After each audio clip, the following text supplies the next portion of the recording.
Howdy everyone, welcome back to the channel. This video is going to be a little bit different than what my normal videos are. And what I want to do is I want to have kind of an open dialogue. I want to have a conversation with y'all. And what I want to have a conversation with is trigger reset. Is it still viable? Is it something we should still use? Is it something we should still teach? And let me tell you where I'm coming from. Today we were working with a student for several hours, or an individual, trying to help them pass a specific state mandated qual. This wasn't an LTC, this was something completely different. One of the things that we were working with this individual on, and we noticed they had a major issue with, was recoil, anticipation, and trigger control. So we did everything.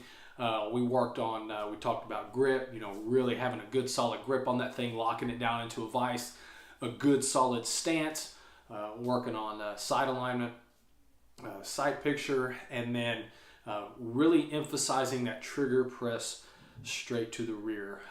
Even had them do the Scott Jedlinski finger dexterity, where making sure that trigger finger operates independently versus the others, to make sure that gun doesn't come off when they press that trigger.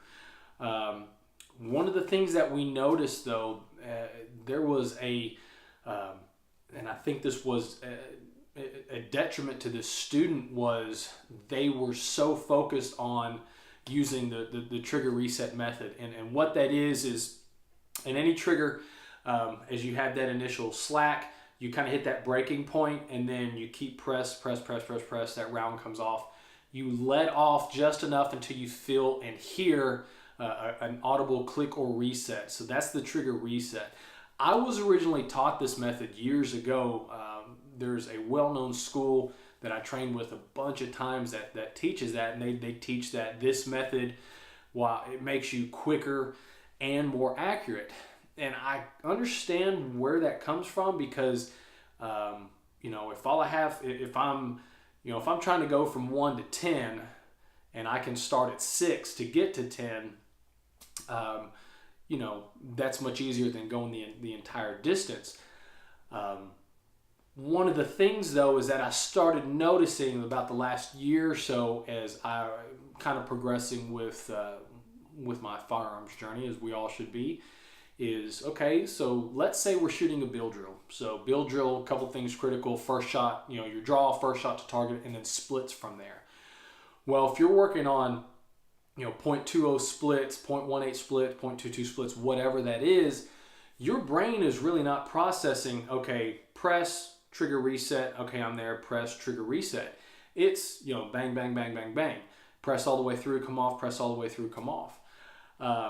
And as I started to realize that, I had some conversations with Scott Jedlinski of Modern Samurai Project, and then Bill Blowers.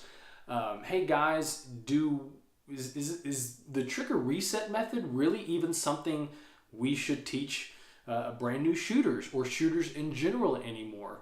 I work a lot with brand new shooters.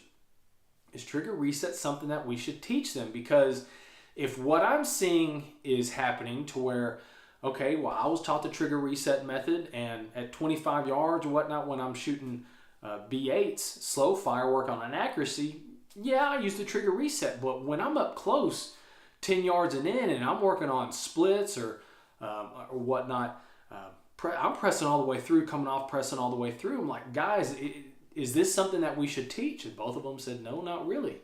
We should teach them to press all the way through. And then once that shot breaks, that round's gone. We can't do anything with it anymore. That round is out of that barrel. It's long gone. Hopefully your sights were lined up and you got a good trigger press, and that round's going to go where you want it to go. But you can't do anything about it anymore. So when that happens, so as you're shooting, you press that round off, all right, that gun's going to come up just a little bit. As soon as that happens, come off that trigger. And then as soon as you get back on that target, start to press through that trigger again. That helps with speed. Scott's a big fan of efficiency. If we were to do that with the reset method, fire, gun comes up, gun comes back down. Now I'm waiting for my brain to register and coming off that trigger, finding that reset, and then pressing again, comes up, comes back off. the gun's waiting on you, rather than round goes off. As soon as that sight comes off target, I'm releasing my finger off the trigger, getting ready again. Sight comes back on, I'm pressing all the way through. Sight comes up, recoil, I'm coming off that trigger, I'm getting back on that sight, pressing all the way through.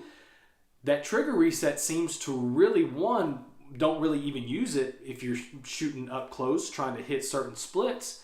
And it almost seems as if a lot of times it's inefficient. The gun is waiting on you. And we saw that today with this individual. They were really, really working that trigger reset. They'd press all the way through, and they really didn't have much issue with meeting the times on the qual, because the qual wasn't that difficult time-wise, but it really seemed to mess with them in the fact of really like dropping shots. To where I guess in their mind they thought, hey, all right, press that trigger all the way to the rear, reset, and then as soon as that reset, I can just go ahead and bang instead of press to the rear. So while that person was originally taught that method to really help with that, I'm not too sure if that was more of a hindrance to their ability to shoot than anything else. They were really, really working that trigger reset. So from what I've experienced the last couple of years, talking with some guys who are on a completely different level than me, Scott and Bill, and then kind of what I saw today, and my question is to you guys, here it is. Is the trigger reset method, should we really be working with that anymore? Is that something still viable? Should we really still be teaching that? So if you teach it to a new shooter, is it something that you're going to have to go back and break? I mean, we all can kind of come to our own conclusions. There's no really right or wrong way, as long as you are, one, safe with a firearm and you're meeting the standards and whatnot that you've set for yourself. But is the trigger reset method, should we stop teaching that? Is it a hindrance? Should we focus more on, hey, press to the rear, come off, get back on target, press to the rear? I want to go know what you guys think. Comments below. There's no right or wrong. A comment, unless you want to be stupid, and then just don't bother. I want to have a real good open dialogue. So what are your guys' thoughts? I appreciate it. Thank y'all for watching, and we'll catch you guys on the next video. Thanks.